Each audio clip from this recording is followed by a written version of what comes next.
지난주에 우리 요약 말씀을 나누도록 하겠습니다. 우리는 지난주에 교리문답에서 그리스도인에게 왜 기도가 필요한지 함께 나누었습니다.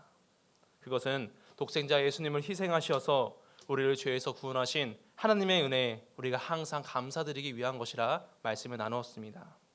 또 우리는 그것을 통해서, 이 기도를 통해서 끝없이 성령과 은혜를 간구하도록 우리는 기도해야 된다고 말씀을 통해서 나누었습니다.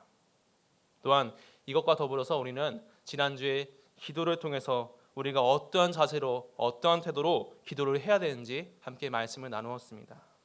그것은 하나님께 오직 마음을 향해서 우리가 기도하는 것이고, 또 자신의 비참을 깨달아서 겸손하게 기도하는 것이고, 또 하나님께서 우리의 기도를 들으신다는 확신한 확신을 가지고 우리가 기도하는 것입니다.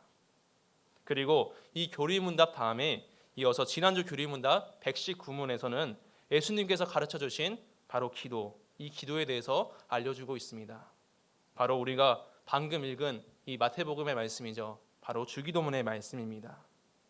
그래서 오늘부터는 우리가 이 교리문답 시간을 통해서 이 주기도문에 대한 해설과 말씀을 함께 나누고자 합니다. 물론 이 시간 오늘 제가 주기도문에 대해서 전체 다 말씀드리는 것은 아닙니다. 오늘은 주기도문의 맨 처음에 있는 하늘에 계신 우리 아버지여, 여기까지만 우리가 함께 말씀을 나누고자 합니다. 그리고 나머지 기도 내용은 우리가 앞으로 오늘을 제외하고 6주 동안 함께 나누고자 합니다. 그리고 이 6주가 마치면은 이제 지금까지 오랫동안 나누었던 교리문답 시간이 다 마치게 됩니다. 그러므로 이제 끝이 있다는 희망을 가지시고 또 오늘 즐거운 마음으로 이 교리문답을 들으시기를 간절히 소망합니다. 그렇다면 이제 제가 교리문답 120문을 질문 드리겠습니다. 들으시고 그 답을 해주시기 바랍니다. 그리스도께서는 왜 하나님을 우리 아버지로 부르라 명하셨습니까?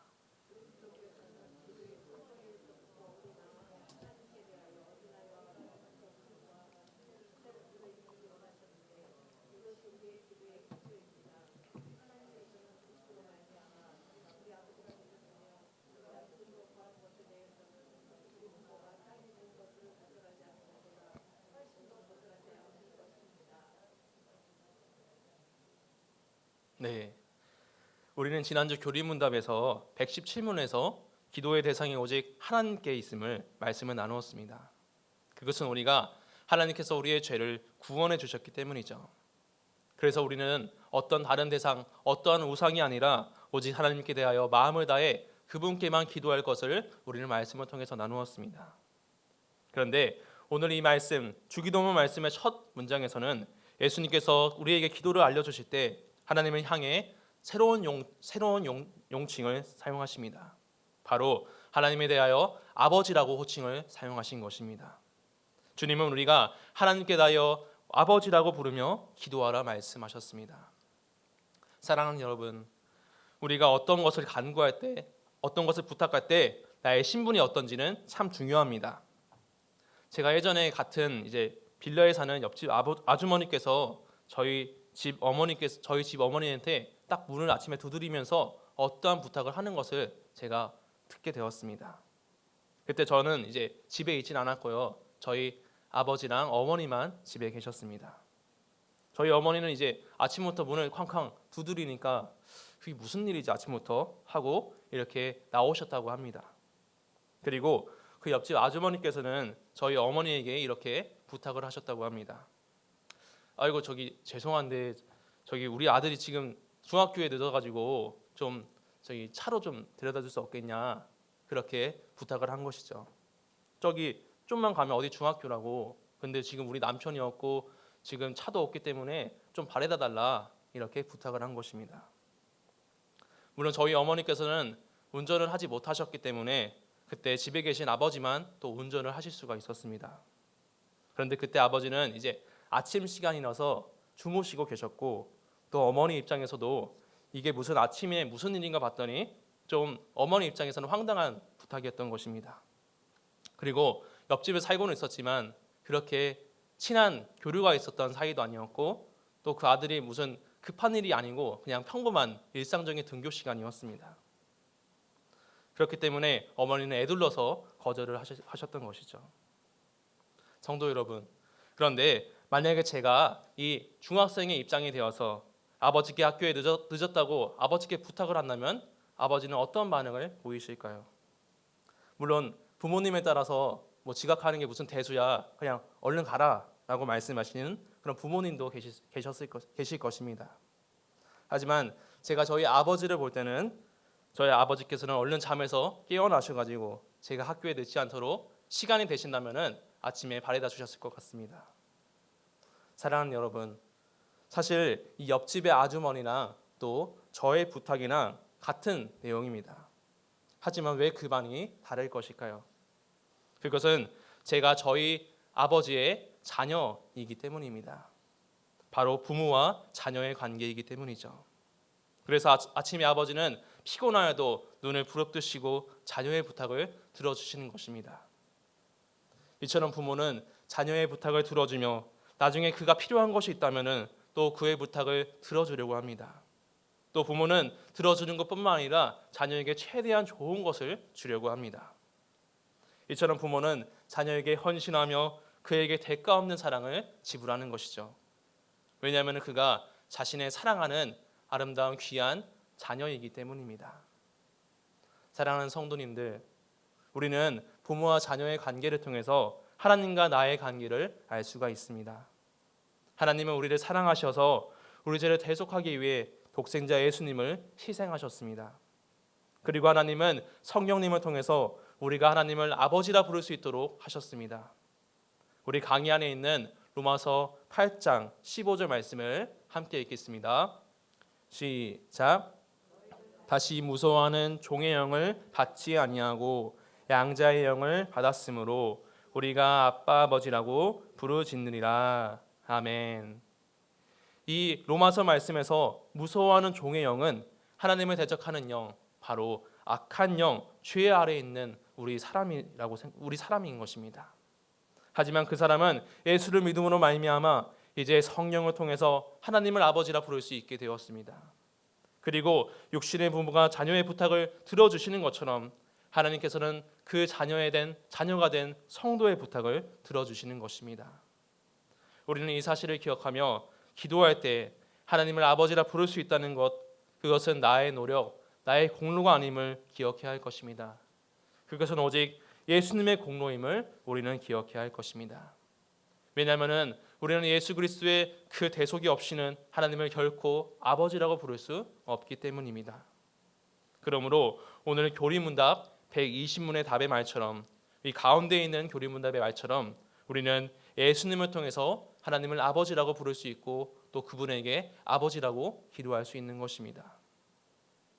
그렇다면 우리 성도님들, 예수님은 이제 기도를 알려주시면서 하나님을 향해서 아버지라고 말씀하셨는데 그냥 아버지라고 말씀하진 않으셨습니다.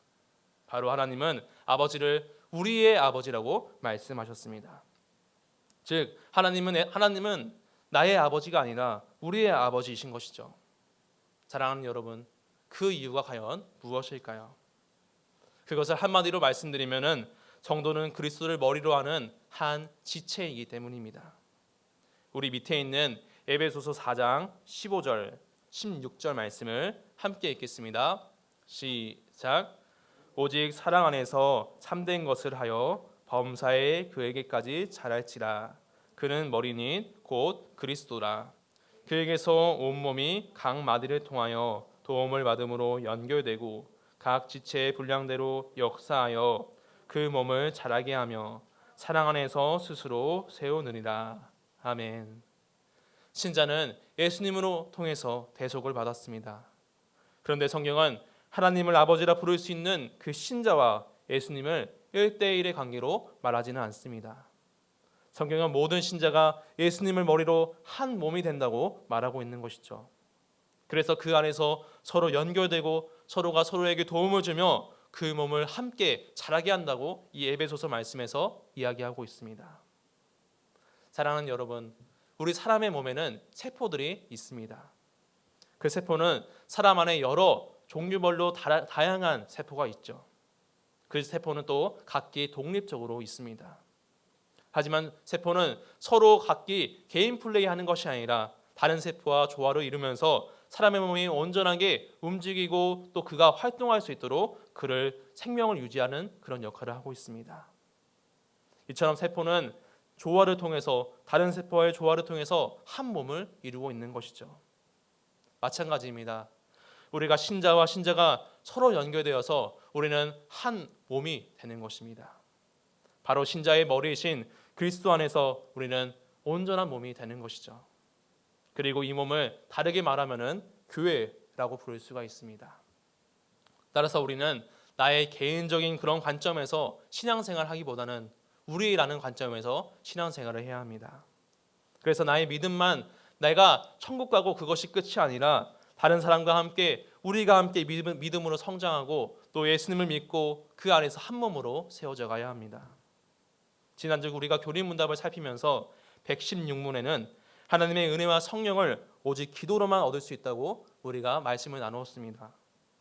그런데 하나님의 은혜와 이 성령이 충만한 자는 자기 자신만을 보지가 않습니다. 우리 밑에 있는 사도행전 2장 42절 말씀을 함께 읽겠습니다. 시작. 그들이 사도의 가르침을 받아 서로 교제하고 떡을 떼며 오로지 기도하기를 힘쓰느니라. 아멘. 성령을 통해서 공동체를 이룬 초대교회 성도는 다른 사람들과의 조화를 이루며 하나가 되는 큰 모습을 보여주었습니다. 그들은 교제하며 또 서로 떡을 떼며 또 함께 기도하며 그리스도의 몸을 온전히 세웠던 것입니다. 부모는 모든 자녀를 사랑합니다. 또 한 자녀가 잘 되기만을 원치 않습니다. 모든 자녀가 잘 되기를 원합니다. 그리고 부모는 그 자녀 사이에도 다툼이 없기를 바라고 오직 화평이 있기를 원합니다. 그래서 서로에게 그 형제 사이가 또 그 자매 사이가 남매 사이가 서로 아끼고 사랑하는 그런 사이가 될 수 있도록 부모는 그러한 간절한 마음이 있습니다. 사랑하는 여러분, 하나님은 우리의 아버지가 되십니다. 따라서 성도는 하나님의 이 마음, 부모이신 하나님의 이 마음을 깨달아 기뻐하는 자와 같이 기뻐하고 또 우리 주위에 슬퍼하는 자가 있다면 같이 슬퍼해야 될 줄 믿습니다. 우리는 하나님을 아버지로 둔 한 형제임을 기억하시며 서로 함께 사랑하며 또 기도해야 할 것입니다. 이제 그렇다면 우리의 아버지이신 하나님께 우리는 어떻게 기도해야 할까요? 오늘 교리문답의 120문의 답 위를 보시면은 이렇게 말하고 있습니다. 그리스도께서는 이 기도의 첫머리에 우리 마음에 하나님께 대해 어린 아이와 같은 공경심과 신뢰를 불러일으키기 원하셨다. 이렇게 말씀하고 있습니다. 사랑하는 여러분, 어린 아이와 같다. 이 말을 듣고 또 고민하는 분도 있을 것입니다. 이미 저희는 어른이기 때문이죠. 어떻게 아이와 같을 수 있을까요? 타임머신을 타고 우리가 시간을 되돌려가서 아이가 될 수 있을까요? 물론 그런 말씀은 아닐 것입니다. 오늘 이 문답에 있는 어린아이 같은 말은 우리가 하나님께 기도할 때 이 어린아이의 모습을 따라가야 한다. 그들의 모습을 본받아야 된다. 이 말씀인 것이죠.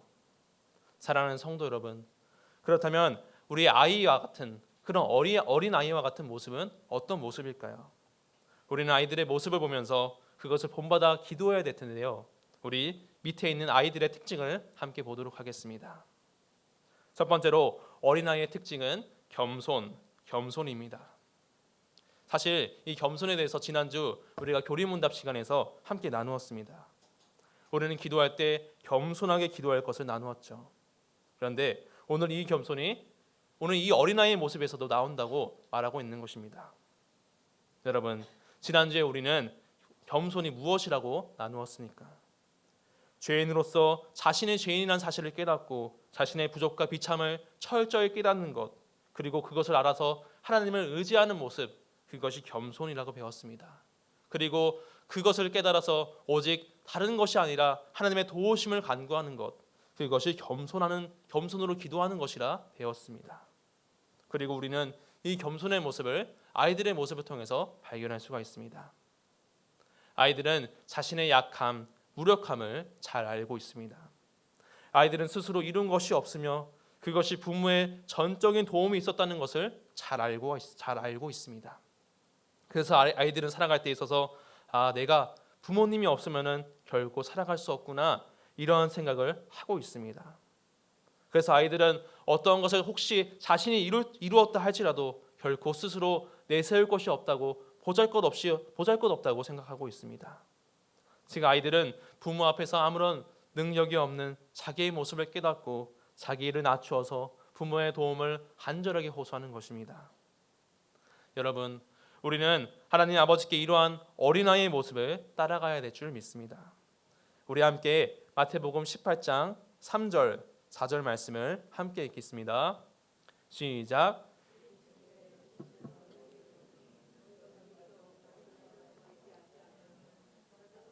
들어가지 못하리라. 그러므로 누구든지 이 어린아이와 같이 자기를 낮추는 사람이 천국에서 큰 자니라. 아멘. 예수님께서는 우리가 어린아이와 같이 되지 않으면 어디에 들어갈 수 없다고 말씀하십니까? 천국에 들어가지 못한다고 강력하게 이렇게 말씀을 하십니다. 그리고 어린아이와 같이 자기를 낮추는 자, 바로 죄인된 자신의 비참을 깨닫고 하나님의 도우심을 간구하는 겸손한 자가 천국에서 크다고 말씀을 하셨습니다. 사랑하는 여러분, 그러므로 우리는 이 어린아이의 모습을 본받아서 자기를 낮추어 겸손한 자가 되어야 할 것입니다. 그리고 겸손하게 아버지께 기도해야 할 것입니다. 우리는 하나님 앞에서 나 혼자 스스로 할 수 있습니다, 하나님이 없어도 됩니다, 어른과 같이 우리는 있으면 안 됩니다.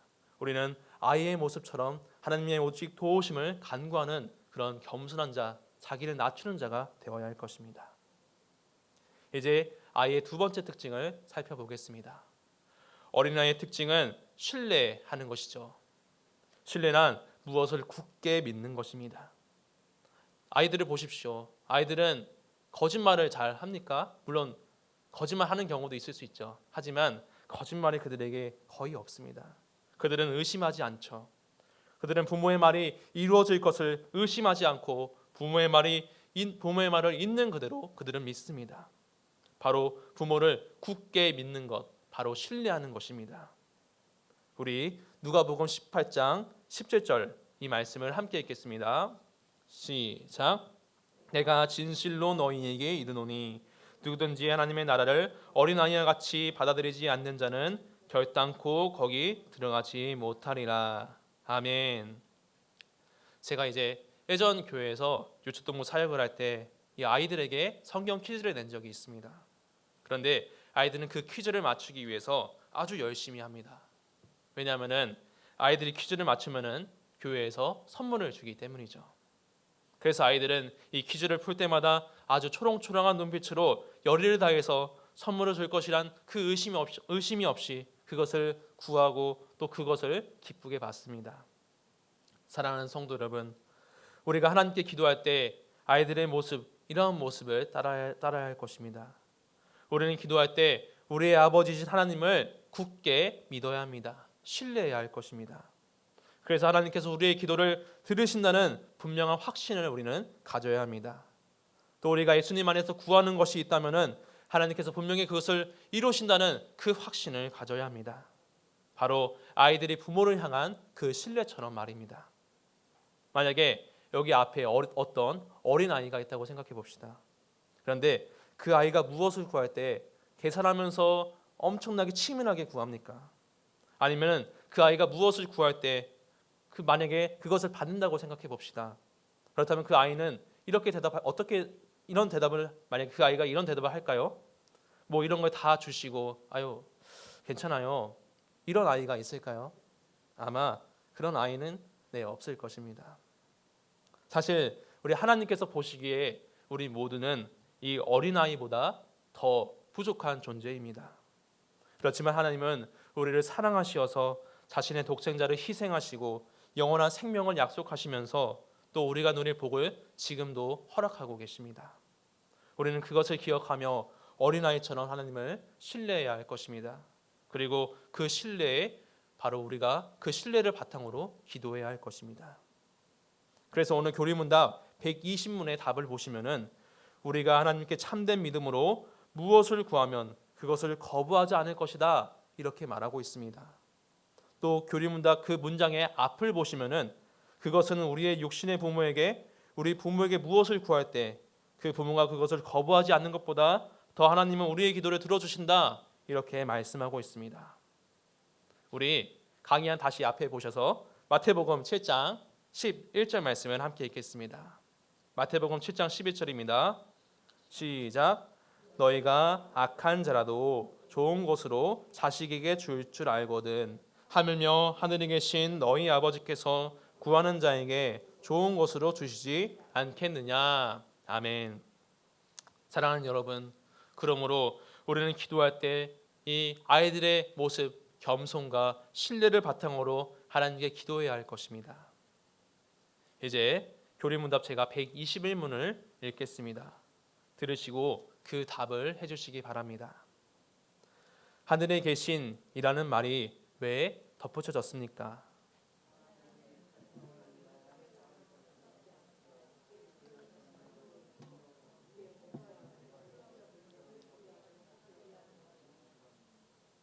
네, 예수님께서는 주기도문에서 우리 아버지란 호칭과 더하여서 그 앞에 또 호칭을 덧붙이십니다.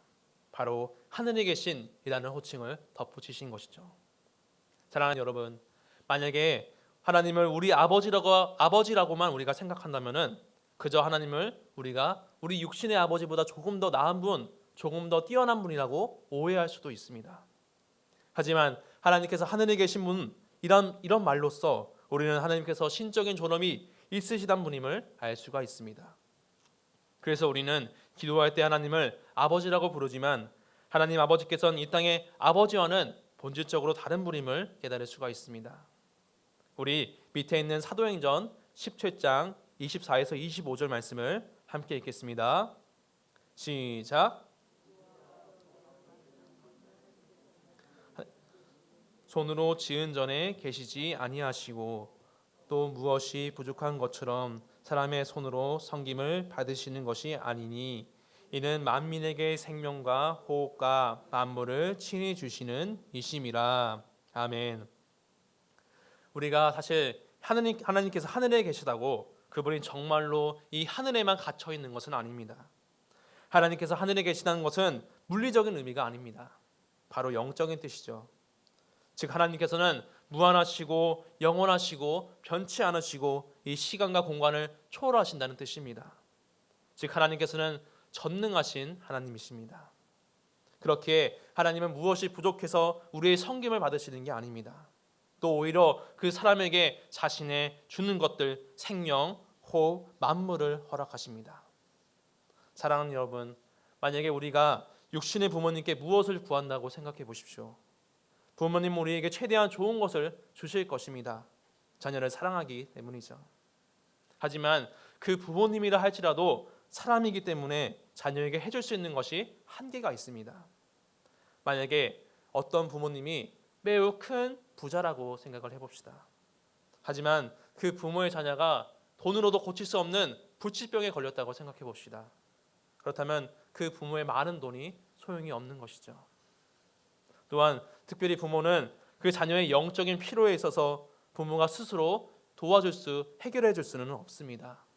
그것은 그 부모 또한 연약한 한 죄인이기 때문입니다. 하지만 하늘에 계신 하나님께서는 전능하시기 때문에 우리의 육신에 필요한 것들, 또 우리의 영에 필요한 것들을 그분의 능력으로 주실 수가 있습니다. 하나님께서는 우리의 아버지가 되시며 사랑하는 자녀의 기도를 들으시고 예수님 안에서 우리가 구하는 것을 허락하십니다. 그러므로 우리는 하늘에 계신 우리 아버지께 기도할 때 그분의 전능하심을 신뢰해야 될 줄 믿습니다.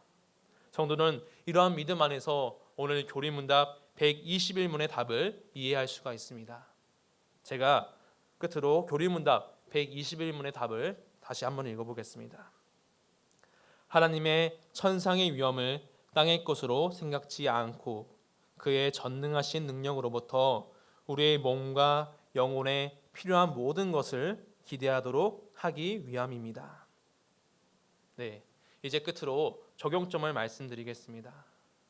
오늘 주기도문의 처음 구절인 하늘에 계신 우리 아버지, 이것은 짧은 문장입니다. 간단합니다. 하지만 기도에 대해서 가장 기본적인 가르침을 우리에게 알려주고 있습니다.